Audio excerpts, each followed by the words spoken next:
guys, it's Tahira, and today I'm gonna be doing the mid-year book freakout tag. So this is a tag I've been doing for the past, I would say, since I've started this channel, so for the past about 5 to 6 years.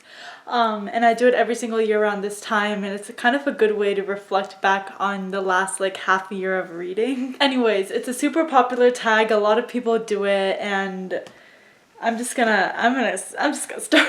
Anyways, the first question of the tag is, what is the best book you've read so far this year? And for this one, I'm actually gonna have to go with Far From the Tree by Robin Benway. This book follows 3 biological siblings who are separated at birth, and the story follows them as they try to reconnect. It's a really amazing and emotional novel about family and reconnecting with like your lost family, and it was just such a good book, and it was actually a surprise because I really wasn't expecting to love it as much as I did. It's just so heartwarming and a little bit sad to read at times, but just the writing is just so good and the story is so good and cute, and I just love this book so much. I honestly haven't talked about this book that much, but it is like, when I was looking back at my reading and like what I've read, I would really say that this was my favorite book that I read so far this year. And the reason I picked it up in the first place is because this is actually my sister's book and she really loved it, and then I saw a few reviews online and everyone was saying how good it was, so I decided to read it, and now it's like my favorite book of the year so far. Anyways, it's a really heartwarming and emotional novel, and I would highly recommend it. The next question is, what is the best sequel you've read so far this year? And for this one, I'm gonna say As Good as Dead by Holly Jackson. This one is the 3rd novel in the A Good Girl's Guide to Murder series, which is one of my favorite series of all time. I read the first 2 books last year, and I think I finished this one in the beginning of January.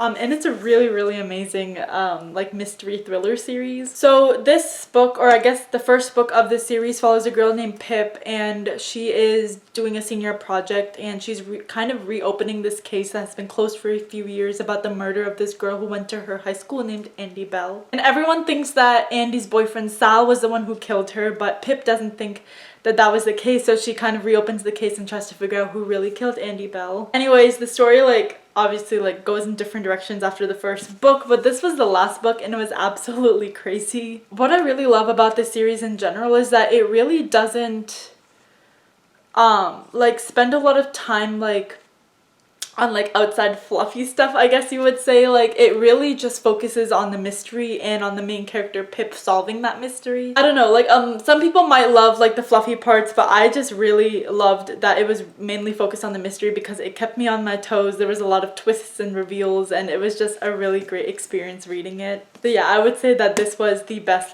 sequel I read this year. The next question is, what is a new sequel that has come out this year that you really want to read? And for this one, I'm gonna go with All My Rage by Sabaa Tahir. This is Sabaa Tahir's first contemporary novel that she just released this past spring. And she's really well known for her An Ember in the Ashes series, which is massively popular and one of my favorite series. But this is her first contemporary novel, and I've heard a really amazing things about it, so I just can't wait to pick it up. Honestly, my track record for picking up new releases is not that great. I usually pick it up a while after they've come out, but I'm really hoping to prioritize reading it soon. So the next question is, what is your most anticipated books of the year? And honestly, I don't even know that many books that are coming out later in the year. The one that I just recently heard about that I didn't even know was coming out until recently is Carrie Soto is Back, I think, by Taylor Jenkins Reid. I think that's the title. But I didn't even know this was a book that was coming out, but then I randomly saw it and I had to pick it up, obviously, because it's Taylor Jenkins Reid. She's the super popular author of The 7 Husbands of Evelyn Hugo and Daisy Jones and the Six. And Malibu Rising, which I haven't read yet, but I really want to. Taylor Jenkins Reid is just a super popular, I guess, author now, and her books are fantastic as well, so I'm really excited for this one. The other one that is coming out later this year is Bloodmarked by Tracy Deonn, which is the sequel to Legendborn. I really enjoyed Legendborn. I didn't quite give it 5 stars like everyone else did, but I thoroughly enjoyed it, and I'm excited to see where the sequel goes. Other than that, I was looking, and there wasn't really any books that caught my eye. I'll take another look because I'm sure there's books that I would be interested in, but most of the books that I'm interested in are coming out early next year.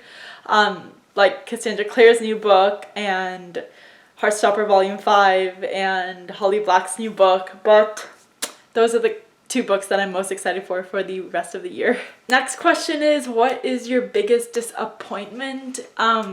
This one, I think I'm gonna go with Her Body and Other Parties by Carmen Maria Machado. This one is a short story, like, anthology collection, I guess, of these like feminist short stories. And the reason this was a really big disappointment is that because I had heard so many good things, not just about this author but this book as well, and I was really excited before going into it to read it.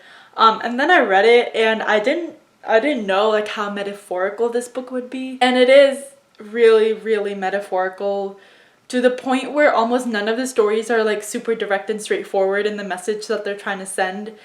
You kind of have to like understand and dive deep into the story and just the symbolism to figure out what it's trying to say, and I think a lot of that just flew over my head, so that's why I gave it like 2 stars, and it was a big disappointment. I still want to read her other book, In the Dream House, because I've heard really good things about that as well, but I don't know if I'm gonna like it. If it's like this book, I probably won't, but I'm gonna give it a chance. The next question is, what is the biggest surprise book that you've read this year? And for this one, I'm gonna go with The Woman in the Window by A.J. Finn. This one is a thriller about this woman who is living with agoraphobia, and she's kind of stuck at home, and then one day she sees something that she shouldn't have, and then this whole like thriller mystery thing plot starts. The reason this was a surprise to me is because this is marketed as like a thriller, but it really wasn't as thriller, I guess, as I wanted it to be. Most of the novel is really about her, since she's so alone, she just stays at home and is alone.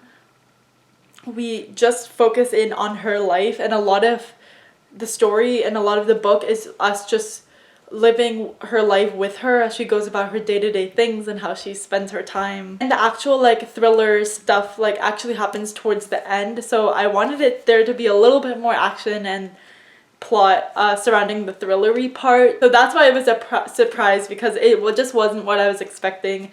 A lot of it was just an analysis of her brain and her mind as she's like living alone with this mental illness. Not that it was a bad book, it just wasn't what I was expecting. So the next couple questions are like favorite crush and favorite character, and I don't really have a favorite character or a favorite crush, so I'm just gonna go with a favorite couple, I guess. And that would be Poppy and Alex from People We Meet on Vacation by Emily Henry. So Emily Henry's like recent rom-com novels, I guess, have become massively popular in the book community, and I finally decided to read People We Meet on Vacation, and I really loved it. Poppy and Alex are just really cute, and they're like the typical best friends to lovers trope, but I just really loved the way that book did that trope. They're best friends, they're adorable, and just their story is cute. Then we have a book that made you cry, and if you know me, you should know that I've never cried for a book ever. A book or a movie or any sort of like media I've never ever cried for some reason. I think it's because my mind knows that it's not real, so it doesn't like get emotionally attached like that. In my real life, I cry a lot about like personal things, but not if my brain knows it's fake. I don't know. But yeah, I've never cried for a book. The next question is a book that made you happy, and of course I'm gonna go with Heartstopper by Alice Oseman. I read the entire, or I guess I reread the entire graphic novel series and read the 4th one as well, and it's just so cute. This one follows 2 boys, Nick and Charlie, who start out as friends and then they become like a couple, and it's just like the development of their friendship to their relationship. It's just adorable. The story is purely about them and their relationship and just the little moments from like friends to lovers. It's just very adorable and cute. And I also watched the show really recently, and I loved that as well. I loved how close it was to the graphic novel and how like good of an adaptation it was. Anyways, this book always makes me so happy because just how cute the story is, and I will always be rereading it. So the next question is, what is the most beautiful book that you have bought or received in the past 6 months? For this one, I have a couple I could say. The first one is How to Make Friends with the Dark by Kathleen Glasgow. This one I just think is like really beautiful. I think these are like stars, and just the way it's like drawn and everything I think is beautiful. And then the second book is House of Sky and Breath by Sarah J Maas. I think that the cover artist for both this book and Crescent City is just absolutely amazing, and the way that the art is drawn is just gorgeous. So yeah, I think these two would probably be the most beautiful books I've gotten this year. And then the last question is, what are some books that you want to read by the end of the year? And for this one I also have a few. First of all, I have All My Rage by Sabaa Tahir. I've said that I really want to read this book really soon, as I've heard a lot of really great things about it. I also want to, of course, read Sarah J Maas's new book, House of Sky and Breath, which is the sequel to Crescent City. This book is gigantic though, like it's really big, so it's kind of intimidating, but I also want to reread Crescent City before I read this book, because I just want a refresher, and I just love the series in general. So hopefully I will be getting to it at least by the end of the year. And then the last book that I'm going to be talking about that I want to hopefully read by the end of the year is another Sarah J Maas book, but it came out last year and I can't believe I haven't read it yet, but that is A Court of Silver Flames. This is the first book I think in like the spin-off, I don't know, series that's like after A Court of Thorns and Roses. I'm really excited for it. I do not like this cover. I don't know why they did gray and orange. It looks ugly to me, but I definitely want to pick this up. This is another like big book. Like Sarah J Maas is known for writing big books now. So it is a little intimidating. Again, hopefully I can get to it by the end of the year.